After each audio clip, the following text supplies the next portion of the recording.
wishes to all. I welcome you to this channel. So today we are going to start chapter 2 of NCERT for grade 9th maths. So without further delay, let's get started. You have learned about some algebraic expressions, some terms related to them, and the algebraic identities written on the screen. So we'll be going to recall some of these before going to start our main chapter. So what is an algebraic expression? Algebraic expression is basically an expression which is made up of variables, constants, and these variables and constants are joined through algebraic operations like addition, subtraction, multiplication, etc.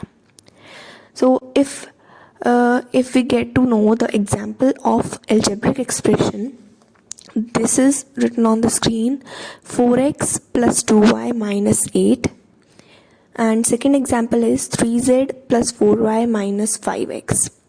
Okay, in the first example, 4x plus 2y minus 8, here x and y, as you know, these are the variables.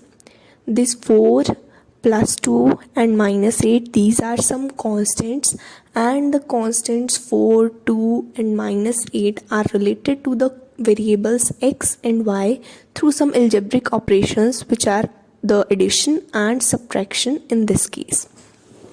And this if you can see in this term 2y, this constant 2 is multiplied with the variable y, so multiplication operation is also involved here. Similarly, in this second example, 3z plus 4y minus 5x, here z, y and x are variables, and 3, 4 and minus 5, these are constant terms. These all are related through algebraic operations, addition, subtraction and multiplication. In this way, you can write down many algebraic expressions in your own way. So after the algebraic expression, let us define some of the terms related to that. For this, I have taken an example, that is 7x plus 9. Here, what is x called? Is there any specific name for this plus 9? What is this 7 known as? So here, as we all know, the 7x plus 9, this is an algebraic expression because it involves variables and constants, and these variables and constants are joined through algebraic operations. Now here x is known as the variable term because it can take any real value. Here we can put 1, 2, minus 1, any number in place of x. And if we move further, what is the 7? The 7 here is the coefficient of x. 7 is known as the coefficient of variable x. And this plus 9 is known as the constant term. These are some of the definitions related to an algebraic expression which we should know. So after the algebraic expression, we move to algebraic identities. You have learned about some of the algebraic identities in the previous classes. 3 of them we will recall here. So the first algebraic identity is x plus y whole power 2. When x plus y whole power 2, it is expanded, we get 3 terms here.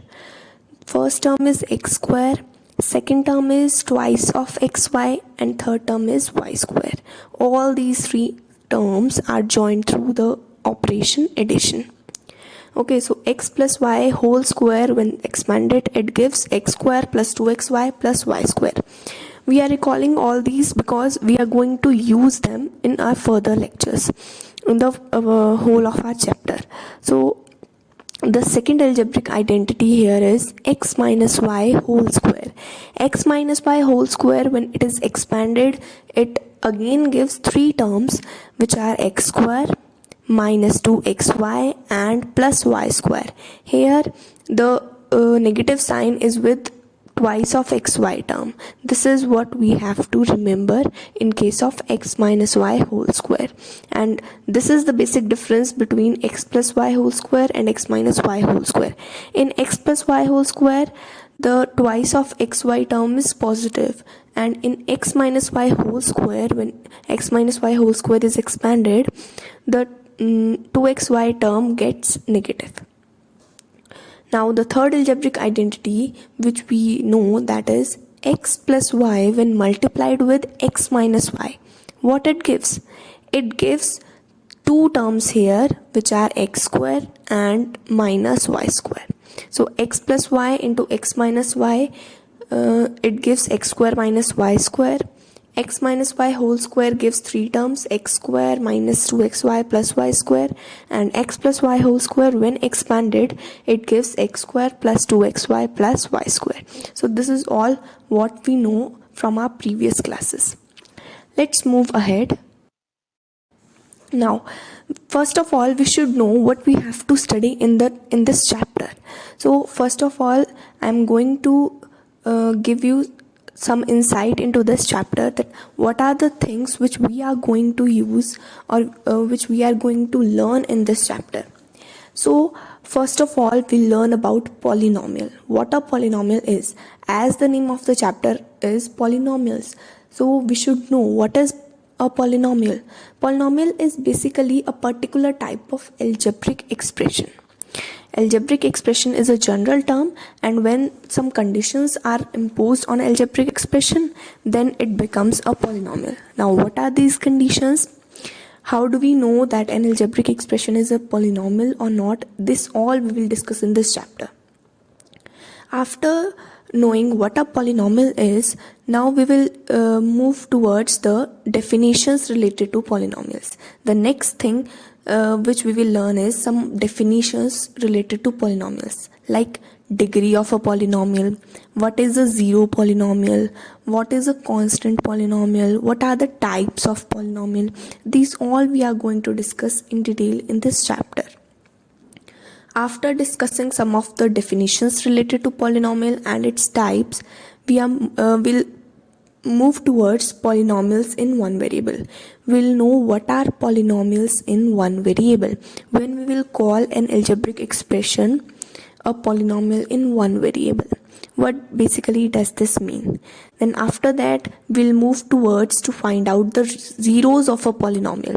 Now, what is a zero of a polynomial and how do we find the zero of a polynomial? This all we are going to discuss in this chapter. After we learn that how to find zeros of a polynomial, we'll move towards some of the theorems.